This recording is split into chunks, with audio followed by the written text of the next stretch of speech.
दोस्तों आज हम लोग जो है जीएसटी से संबंधित कुछ बातें करेंगे। जीएसटी रजिस्ट्रेशन संबंधित और उसके बारे में बहुत सारी जानकारियों पर हम लोग अपना विचार रखेंगे।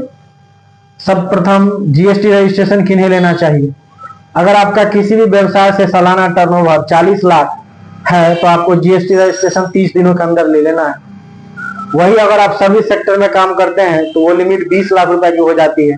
20 लाख से अगर ऊपर आपका टर्नओवर है तो आपको निश्चित रूप से जीएसटी रजिस्ट्रेशन ले लेना है और उसके सारे कंप्लायंसेस आपको पूरा करना है।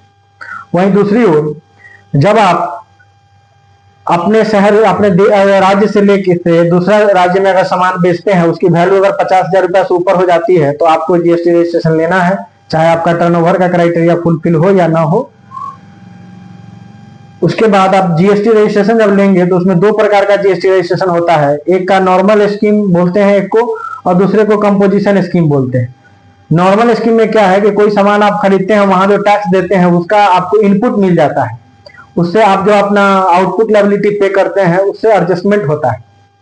वही कंपोजिशन स्कीम है कि आप जो टैक्स पेमेंट करते हैं उसका आप इनपुट नहीं ले सकते, आप सेल अमाउंट का 1% टैक्स देके आप इसको फुलफिल कर सकते हैं। ये छोटे करदाताओं के लिए है जो ज्यादा परेशानी में ना पड़ना चाहते हैं, अपने काम को सिंप्लीफाई रूप से करना चाहते हैं, उनके लिए कंपोजिशन स्कीम है। नॉर्मल स्कीम में आप जो है महीने का भी रिटर्न फाइल कर सकते हैं और 3 महीने में भी रिटर्न फाइल कर सकते हैं। वहीं कंपोजिशन स्कीम में है कि आपको 3 महीने में रिटर्न फाइल करना होगा। ये काफी सुविधाजनक होता है क्योंकि 1% सेल अमाउंट का देना है और सेल अमाउंट का सिर्फ जिक्र करना है क्वार्टरली रिटर्न में, और सालाना जो है ना परचेज का रिटर्न करना है, इसका एनुअल रिटर्न।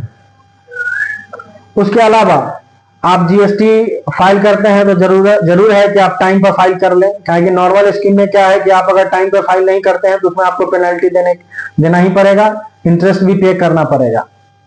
अगर आपका वही टर्नओवर नॉर्मल स्कीम में 2 करोड़ से ऊपर हो जाता है तो आपको जो है एनुअल रिटर्न फाइल करना पड़ेगा।